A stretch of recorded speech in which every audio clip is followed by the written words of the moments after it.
Why light ray do not bend when you strike the interface of the two media normally?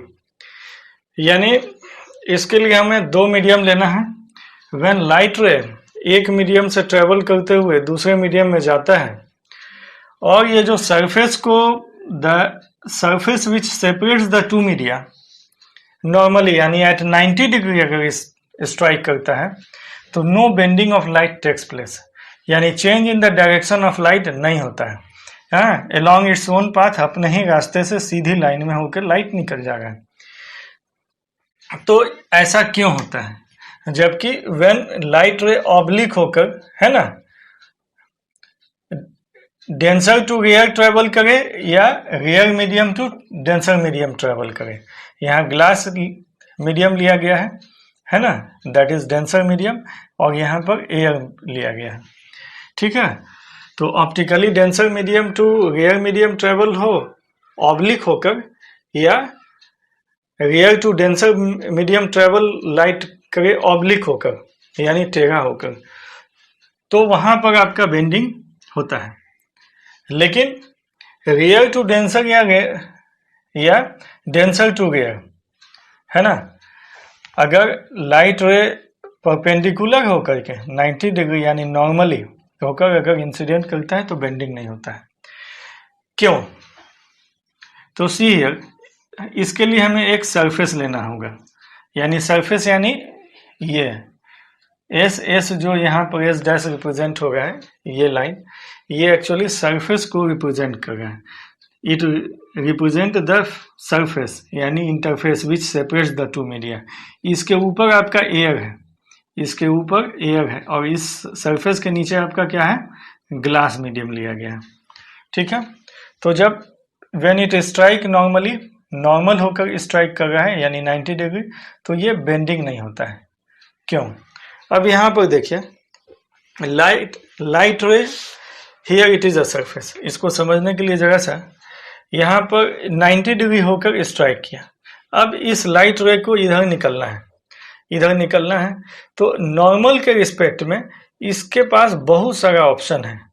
यानी infinite light has infinite number of possible direction, है ना, बहुत सारा infinite number of possible direction है जिसमें ये bend कर सकता है.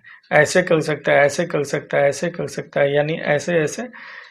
ठीक है, तो इस पॉइंट पर क्या हुआ? लाइट जो है कंफ्यूज हो गया.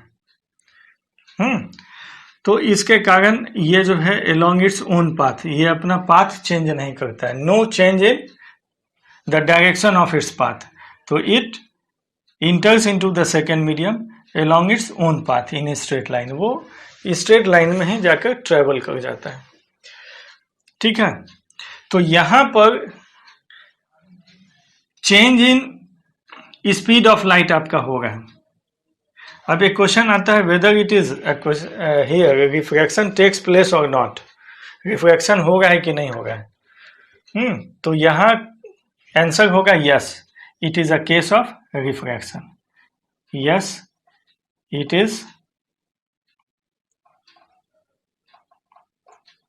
Is a case of refraction.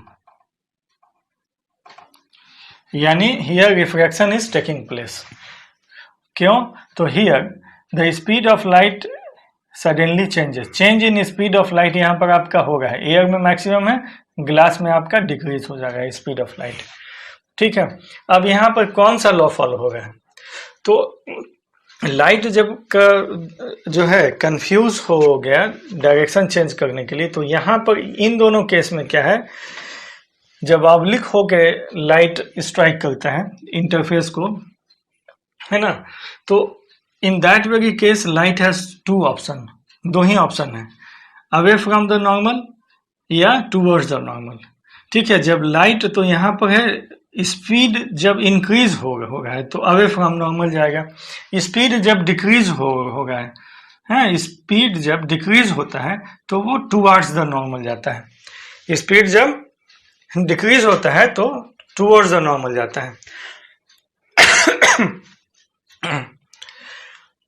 तो यहां पर क्या है कि यहाँ पर तो स्पीड आपका डिक्रीज हो रहा है, अगर रेयर टू डेंसर जाए या डेंसर टू रेयर जाए, in both the cases there will be no change in the direction of light. Light का डायरेक्शन चेंज नहीं होगा अगर लाइट जो है स्ट्राइक करता है normally at the interface of two media. तो यहाँ पर आपका यूज होता है law of symmetry, principle of symmetry यहाँ पर फॉलो हो रहा है यहाँ पर, तो इस ढंग से समझ सकते हैं।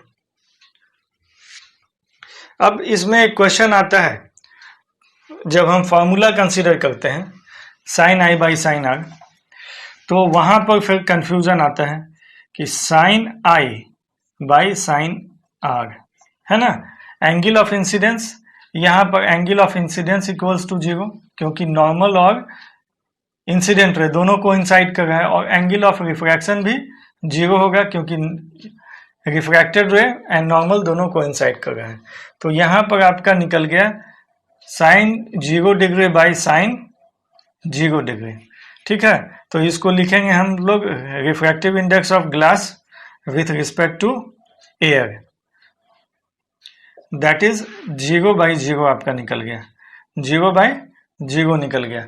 तो यहाँ पर इसका वैल्यू अब क्या होगा, तो इसको कहीं कहीं नॉट डिफाइंड लिख दिया जाता है, कहीं कहीं 0 लिख दिया जाता है, तो दोनों एक्चुअली गलत है। 0 बाई 0 जो है ये इनडिटर्मिनेंट है, ये 0 बाई 0 इनडिटर्मिनेंट है, इसका वैल्यू अभी यूनिवर्सली एक्सेप्टेड वैल्यू सो फार अभी नहीं निकाला गया है जो यूनिवर्सली एक्सेप्टेड हो। तो यहाँ पर ये कंफ्यूजन अभी मैथमेटिक्स में बना हुआ है। तो ये यहाँ जो एरर आ रहा है, जो समझने में दिक्कत हो रहा है, तो ये मैथमेटिक्स का प्रॉब्लम है, न कि लॉ ऑफ रिफ्रैक्शन के साथ कोई गड़बड़ी है। अब इसको ऐसे समझ सकते हैं, अगर हम इसको क्रॉस मल्टीप्लाई कर दें तो यहाँ पर जो है कुछ समझ में आता है। अब देखिए कि refractive index of glass with respect to air या कोई भी अदर मीडियम भी अगर हम लेंगे इनटू 0 इक्वल्स टू 0, तो 0 times refractive index of any medium equals to 0 होता है। तो यहाँ पर आपका सही है और ये समझा जा सकता है इसको।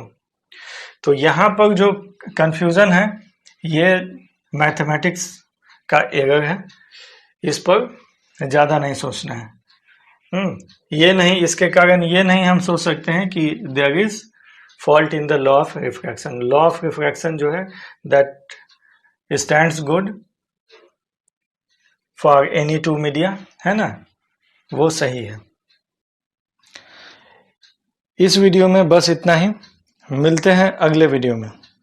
वीडियो यदि अच्छी लगी हो, पसंद आया हो तो लाइक और सब्सक्राइब जरूर करें और अपने दोस्तों को ज़्यादा से ज़्यादा शेयर करें। अभी पूरे देश में कोविड-19 वायरस के कारण लॉकडाउन लगा हुआ है, तो माय डियर स्टूडेंट्स घर पर रहें, सुरक्षित रहें और सेल्फ स्टडी करते रहें। जय हिंद, वंदे मातरम।